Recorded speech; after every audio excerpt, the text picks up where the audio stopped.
yun na nga. Nandito na nga tayo sa Iloilo, guys. Pinagahan ko talaga punta para makabisita dito kasi sabi masarap po tripan dito eh. Masakay na ako sa Grab, bilis lang ni Kuya, nandun agad. So meron din palang designated area dito yung Grab, parang sa Naiya, no? Yan, medyo nalito ko kanina eh. Bawal kasi yan mag-Grab sa aray ba? Ayun. So ano pang mga dapat kong bisitahin dito, Kuya? City tour ka? Ayaw mo? Ano yung city tour? May mga kasama ako bukas, darating yung iba kong kaklase na kasama ko sa kasal. May mga iba pa akong imimit dito eh. Mga tropa rin na nandito talaga. Baka dito rin tayo makahanap ng asawa. Ay! Diba City of Love? Ay! City of Love daw to eh. Meron bang sariling mahal kita ang Ilonggo? Palangga, taka. Kailangan alam natin yan. Kasi pag sa Cebuano, gihugugma. Saya ka? Hindi. Pero may diligawan din dapat ako doon eh. Naudlot. Taga Cebu eh, Cebu mismo eh.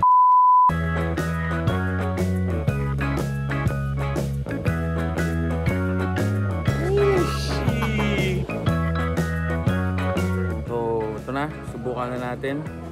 Kansi. You can see me. Kansi na pala dito. Solid. Init ng sabaw. So ito guys, meron tayong bone marrow. Uy. Wala na. Pwede ba ito iuwi? Para sa aso. Order ka ng kanin. Bone marrow. Bulalo? What is bulalo, men? Tama na, huwag na kayong masyado magpuntang Tagaytay. Iloilo naman. First food trip natin dito. Solid na agad. Paano pa yung mga susunod natin pupuntahan?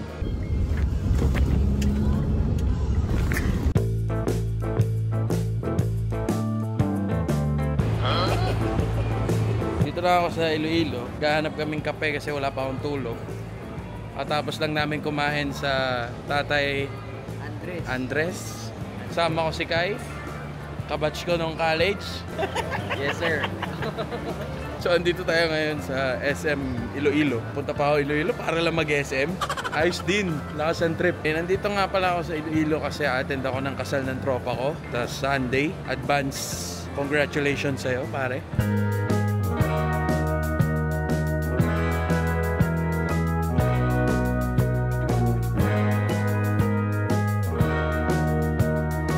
So, dito tayo sa National Bookstore. Bili akong envelope, regalo ko sa bagong kasal. Envelope lang yung regalo ko. Sobrang tagal ko nang hindi pumupunta sa National Bookstore. Yan, oh. Pwede pang kasal, di ba? O pang ano ba to? Pang bagong taon ba to? Ano ba ang pang kasal? Sobrang plain lang eh. Ganito pare. Para mukhang nagpadala ka na. Feeling ko ito pwede na to eh. Yan. So ito na lang. Pwede na to. Bayaran na natin. Sabi ko kanina, hindi ako sanay na lumilipad ako tapos hindi ako nagpapapalit ng pera. Usually kasi papa-forex pa ako eh. You know. So ayun, nandito na kami sa Blue Jay Coffee and Company. Basic lang naman din, in-order ko. Iced, ano ba yun? Vanilla latte. Eh sabi nila, yun ang bestseller nila eh. Anyway, kailangan ko lang naman ng pampagising din. Bukas pa kasi kami magma-Match Cafe. Yun yung sikat na kapihan dito sa Iloilo. Kasi ano sila, traditional yung pagka-brew nila ng kape or pagka-luto ng kape. Susubukan natin yung bukas kung talaga bang masarap at matapang ba. Order ako ng ensaymada tsaka cheese bread. Best seller din daw nila yon. So tikman natin kung masarap. First time ko din dito. So I guess ang gusto nilang maging parang Mary Grace ang dating. Kasi meron ding food.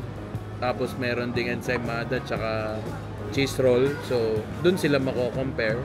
Ewan ko kung may Mary Grace dito. Walang Mary Grace sa Iloilo. Sorry.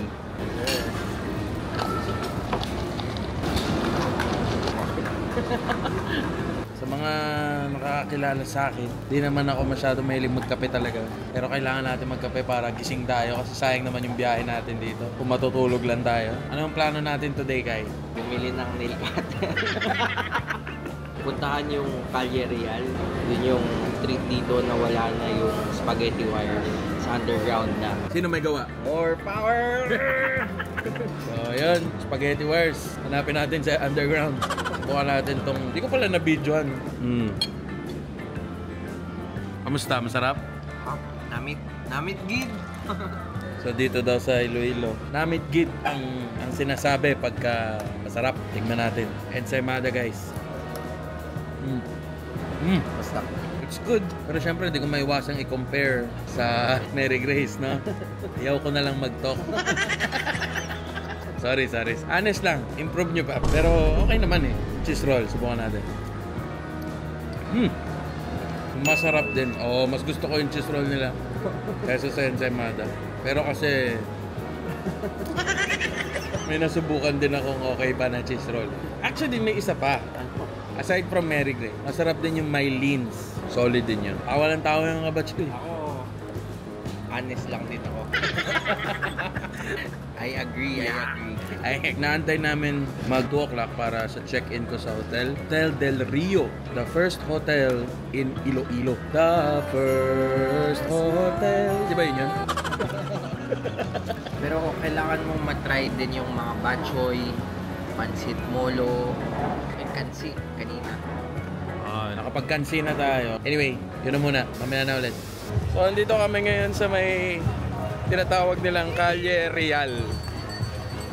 Isa sa mga projects dito na tinanggal nila yung tinatawag na spaghetti wires. Ang dami ngayong construction dito. Medyo talagang ini-improve nila yung bayan. Yung bayan.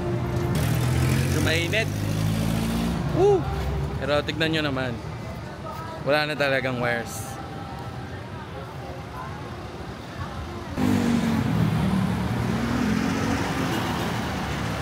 Siga po, nasa kalsada.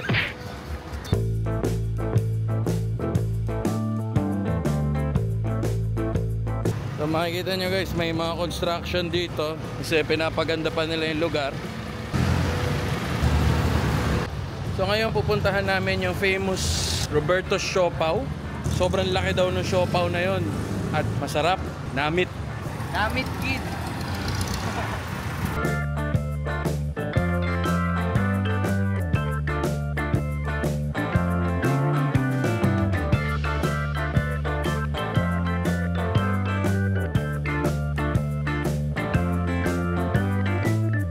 So, hindi ko alam bakit pinili ni Kai mag-tricycle. Ang sikip, di kami kasya. Oh. Pakita natin ang view. Just for the experience. Sabi kasi ni Kai, walking distance daw yung hotel. Talaga naman. 15 minutes! Oh, guys, 15 minutes lang yun, no? Sa init nito, sa walang tulog na to, 15 minutes, collapse tayo dyan. Pwede mo yan i-ibaba. Guys, para kaming sardinas dito. Sikip. Para kaming hotdog na nasa. So, bumalik muna ako sa hotel ni Kai. Kasi hindi pa kami pwede mag-check-in dun sa hotel ko, maaga pa. And dumating na ang comments ng ating mga boss. Kasi kasuhin lang natin saglit para manahimik na sila. Joke lang. Damn! Para makabalik tayo sa pagiging turista mode.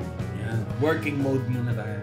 2 hours later. So ayun guys, medyo nakaka-catch up ako ng konting work. Kapag-send na tayo ng revisions. So ngayon, titikman natin ang ating tinake out from Roberto's Siopaw. Yeah. So grabe yung Roberto's guys, kwento ko lang no. Pagdating namin doon kanina, sobrang daming tao. Ang haba ng pila. Grabe. Pero, yun naman pala, meron din silang way para mapabilis yung pila. Meron silang, alam nyo yung parang sa Jollibee, pag sa drive-thru mahaba, may lumalapit na magte-take ng order nyo. Meron silang ganong system And medyo napabilis naman yung galaw ng pila. Pero ayun, syempre, ang pinaka pinunta natin doon, muntik pa guys na mawalan ng stock to kasi sobrang patok. Ang tinatawag nilang Queen Siopaw. Yeah!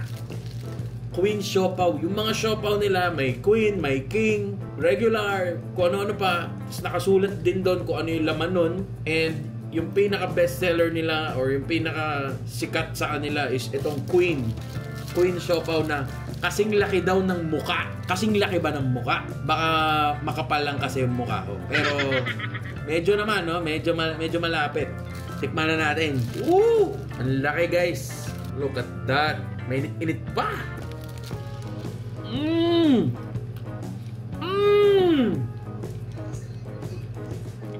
Wow! Unang kagat, punong-puno, siksik, liglig.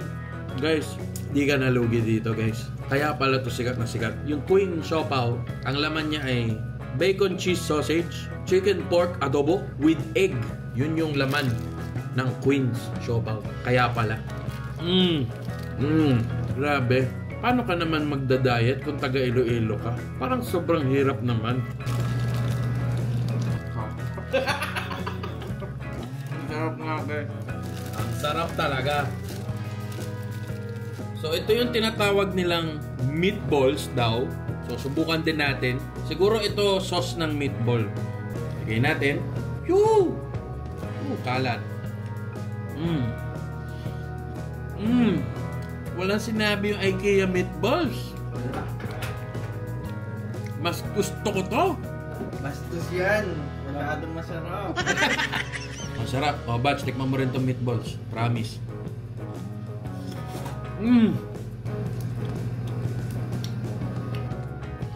Gastronomy. Nasa gastronomy si Dita Arbat. Gamit, Gid! Tapos, ito na yung pinagyayabang nilang lumpia. 25 pesos daw to. Per piece. Umorder akong 3. Subukan mo, Batch.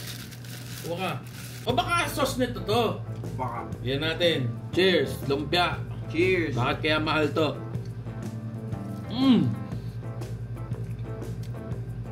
Hop din. Punong-puno naman kasi. Yung mga lumpiang natitikman nyo dyan, puro wrapper lang. Ito, wrapper. Wrapper. Lost not found. Damit! Sobrang sarap niya. Pero hindi ko lang medyo ma-justify na 25. Pero, diba? Siguro mga 15-20. Oh, hindi naisip ko eh. Pero, it's really good.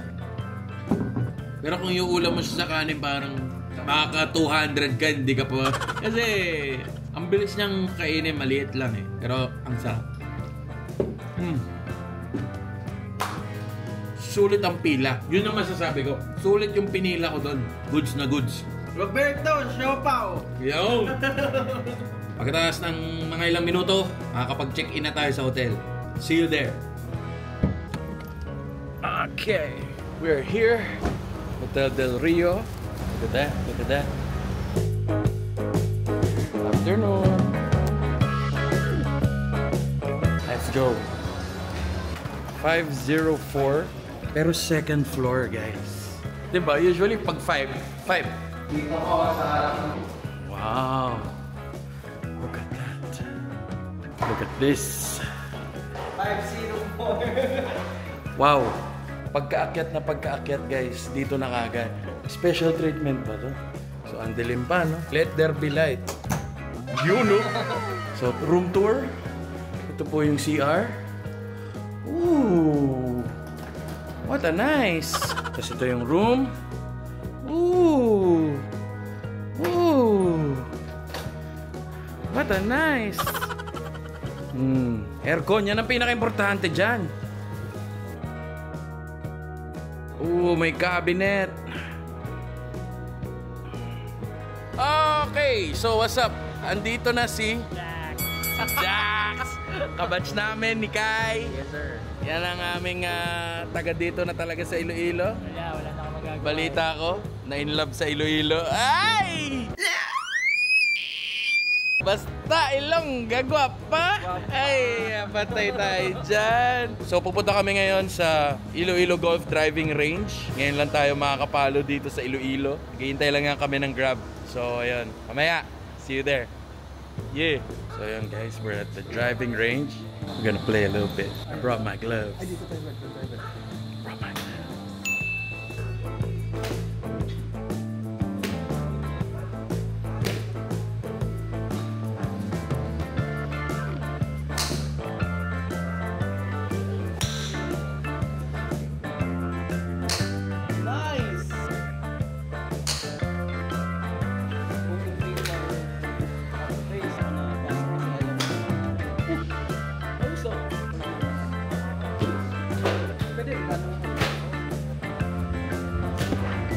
Very good, sir.